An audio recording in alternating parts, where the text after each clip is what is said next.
નમસ્કાર શિક્ષક મિત્રો, ટેકટોપ ચેરિટેબલ ટ્રસ્ટ દ્વારા આયોજિત એઆઈ ફેસિલિટેટર 101 પ્રોગ્રામમાં તમારા સૌનું સ્વાગત છે. તમને બધાને ઘણા બધા પ્રશ્નો હશે, આ પ્રોગ્રામ શું છે, કઈ રીતે છે, અને તમને બધાને એની માહિતીની જિજ્ઞાસા હશે. તો સૌપ્રથમ તો તમને બધાને ખ્યાલ જ છે કે એઆઈ અત્યારે જે રીતે ડગલે ને પગલે આગળ વધી રહ્યું છે અને જે પ્રકારના અલગ વિવિધ નવીનીકરણ લાવી રહ્યું છે, તો એઆઈ શીખવું તો હવે ફરજિયાત થઈ જ રહ્યું છે. કારણ કે એઆઈ મારફતે આપણે ઘણી બધી વસ્તુઓ કરી શકીએ છીએ. આર્ટિફિશિયલ ઇન્ટેલિજન્સ, કૃત્રિમ બુદ્ધિમત્તા જે રીતે વિકાસ કરી રહ્યું છે, એ રીતે હવે શિક્ષણમાં પણ એનો બહુ મહત્વનો ફાળો આવવાનો છે. શિક્ષણમાં ખાસ કરીને તમે જ્યારે જોશો તો બાળકોની શીખવાની પદ્ધતિ અને બાળકો આગળ જઈને કેવી તક કે નોકરી કે પોતાના ધંધાની અંદર વિકાસ કરશે, એમાં એઆઈનો સૌથી મહત્વપૂર્ણ ફાળો રહેવાનો છે. તો હવે આપણે શિક્ષણમાં કેટલું એઆઈ ઉમેરવું, કઈ રીતે ઉમેરવું અને કઈ રીતે શીખવું, આ પ્રશ્ન મોટા ભાગના શિક્ષકોને છે. મારા રિસર્ચ પ્રમાણે જે હું 10 વર્ષથી કરી રહ્યો છું, તો એઆઈના માધ્યમથી આપણે ઘણી બધી વસ્તુઓમાં આગળ જઈ શકીશું. પણ એઆઈ ખાસ કરીને તમારી કોગ્નિટિવ ઇન્ટેલિજન્સ, જેને આપણે ઘણી વખત કહીએ કે જે જટિલ પ્રશ્નોને સોલ્વ કરવાની અથવા જે ક્રિએટિવિટીનો સોર્સ છે, એવું કોગ્નિટિવ ઇન્ટેલિજન્સને પણ ઓછું કરી રહ્યું છે. આવું MIT અથવા તો બહુ બધા રિસર્ચ રિપોર્ટ કહી રહ્યા છે. તો મેં ઘણા બધા રિસર્ચ રિપોર્ટનો કહેવાય ને સર્વે કરી, એનાલિસિસ કરી, એક બેઝિક 21 દિવસનો પ્રોગ્રામ ડિઝાઇન કર્યો છે, જેની અંદર અમે તમને મદદ કરવા માંગીએ છીએ કે કઈ રીતે તમે બાળકોને એઆઈ શીખવાડો, જેનાથી એમનો વિકાસ થાય, એમની કોગ્નિટિવ ઇન્ટેલિજન્સ જે સૌથી મહત્વનો ફાળો ભજવે છે કોઈ પણના જીવન ધોરણને આગળ લઈ જવા માટે, એમાં પણ એનો વિકાસ થાય અને સાથે સાથે એઆઈ એમાં મદદરૂપ બને. કારણ કે આ તો કેવું છે કે તમે મોટી બહુમાળી બિલ્ડિંગ હોય એની અંદર તો તમે સીડી વાપરશો તો તમારા પગના જે મસલ્સ છે એ સ્ટ્રોંગ બનશે, પણ એ જગ્યાએ જો તમે દરરોજ લીફ વાપરશો તો ધીરે ધીરે એ મસલ્સ વીક થઈ જશે. તો એવી જ રીતે આપણું જે આ મસ્તિષ્ક છે, આપણું જે બ્રેન છે, એની જે એબિલિટી છે એ એઆઈના આવ્યા પછી ઘટવાની શક્યતાઓ સૌથી વધારે છે, જે રિસર્ચ ઓલરેડી કહી રહ્યું છે. તો આપણે એવું તો શું કરીએ કે જ્યાં આપણી કેપેસિટી વધે અને આપણે બ્રેન અથવા આપણી ક્યુરિયોસિટી અથવા આપણી ક્રિએટિવિટીને ડ્રાઈવ કરી શકીએ અને કેવી રીતે આગળ લઈ જઈ શકીએ, તો એના બેઝ માટે આ આખો 21 દિવસનો પ્રોગ્રામ ડિઝાઇન કરવામાં આવ્યો છે.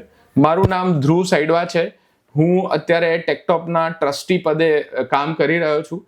હું ટેકટોપમાં 2015માં as a participant, as a student ગયો હતો અને ત્યાં રાજેશ નાયર કરીને જે MITમાં રિસર્ચ કરી રહ્યા હતા, એ પ્રોફેસરને મળ્યો હતો અને એમના સાથે પછી વર્ષ કામ કર્યા બાદ અત્યારે ગુજરાતની અંદર ટેકટોપને સાથે લઈને અમે આ પ્રોગ્રામ લોન્ચ કરી રહ્યા છીએ. તો આ એક બેઝિક માહિતી હતી. હવે તમે આગળના પ્રોગ્રામમાં કેવી રીતે જોડાશો, શું તમારે પ્રોસેસ કરવાની છે, એના વિશે માહિતી આપી દઉં. તો અમે એક ટેકટોપ ચેરિટેબલ ટ્રસ્ટ સંસ્થા તરીકે કામ કરીએ છીએ. તો અમારે જે કંઈ પ્રોગ્રામ હોય એની અંદર અમારે જે કંઈ લોકો સાથે અમે જોડાયેલા છે એનું એક ડોક્યુમેન્ટેશન રજૂ કરવું પડતું હોય છે.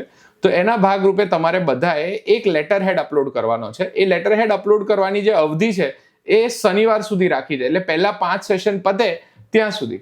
તો પહેલા 5 સેશનની અંદર અમે તમારી જોડે સમજાવીશું, જ્યાં જરૂર પડે ત્યાં વિડીયો પણ આપીશું અને તમારે લેટર હેડ કેવી રીતે અપલોડ કરવાનો છે એની માહિતી પણ આપીશું.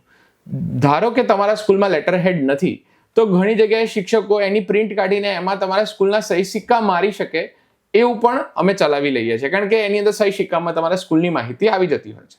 તો આવી રીતે એક ડોક્યુમેન્ટેશન પ્રૂફની અમારે ખાસ કરીને જરૂર પડતી હોય છે, જે અમે અત્યારે તમારા જોડથી લઈ રહ્યા છે. એના સિવાય દરેક શિક્ષક મિત્રને એક વિનંતી છે કે એ લોકો આજે રવિવારે બને ત્યાં સુધી એકવાર તમારા પ્લેટફોર્મમાં જઈને લોગિન કરી લો. ડેશબોર્ડ જે લોગિન ડિટેલ્સ આપેલી છે એમાં તમે જ્યારે રજીસ્ટ્રેશન કર્યું ત્યારે તમે તમારું ઈમેલ આઈડી અને પાસવર્ડ એમાં નાખેલો હશે. એ જ ઈમેલ આઈડી અને પાસવર્ડથી તમારે જે વેબસાઇટ છે એમાં લોગિન ટુ ડેશબોર્ડ કરીને ઓપ્શન આપેલો છે, ત્યાં જઈને તમારે લોગિન કરવું ફરજિયાત છે.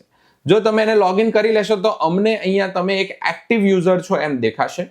એ એક્ટિવ યુઝરને અમે કાલની સિસ્ટમની માટે ઓનબોર્ડ કરી દઈએ છીએ અને જે નોન એક્ટિવ યુઝર છે એને અમે પછી વેઇટ લિસ્ટમાં મૂકી દઈશું, કારણ કે ઘણા બધા શિક્ષક મિત્રોએ રજીસ્ટર કર્યું હોય છે પણ એ લોકો એક્ટિવલી એને ફોલોઅપ નથી લઈ રહ્યા. તો જે લોકો ફોલોઅપ રહી રહ્યા છે એને અમે પ્રાધાન્યતા આપીશું. તો આવી રીતે તમારે આજે પોસિબલ હોય તો એકવાર તમારે ખાલી ડેશબોર્ડમાં જઈને ખાલી લોગિન કરવાનું છે. એક વખત લોગિન કરી લેશો તો મને અહીંયા અપડેટ મળી જશે કે તમે એક એક્ટિવ યુઝર છો. તો આવી રીતે આપણે ઓલ ઓવર ગુજરાતના જેટલા પણ શિક્ષક મિત્રો છે એમને એઆઈ અને આર્ટિફિશિયલ ઇન્ટેલિજન્સની મદદથી કોગ્નિટિવ ઇન્ટેલિજન્સ કેવી રીતે વધારી શકાય બાળકોમાં, એ એક મૂળ ઉદ્દેશ સાથે આ 21 દિવસનો પ્રોગ્રામ દરરોજ સાંજે સોમથી શુક્ર 8:30 થી 9:30 સમયમાં કરવાના છે. આની અંદર તમારા કોઈ પણ બીજા પ્રશ્નો હોય તો વોટ્સએપ ગ્રુપની લિંક તમને બધાને ઈમેલ કરેલી છે. તમારા કોઈ મિત્રોએ રજીસ્ટ્રેશન કરેલું હોય અને એમને ઈમેલ કે કંઈ ના મળ્યો હોય અને તમારી જોડે વોટ્સએપ ગ્રુપ હોય તો તમે એમાંથી અમને કોન્ટેક્ટ કરી શકો છો, ડિટેલ્સ આપી શકો છો અને અહીંયા ટીમ તમને મદદરૂપ કરીને ઓનબોર્ડ કરી આપશે. તો ચલો આગળ વધીએ અને બાળકોને એઆઈની દિશામાં સારી રીતે કોગ્નિટિવ ઇન્ટેલિજન્સના ડેવલપમેન્ટ સાથે આગળ વધીએ. ધન્યવાદ.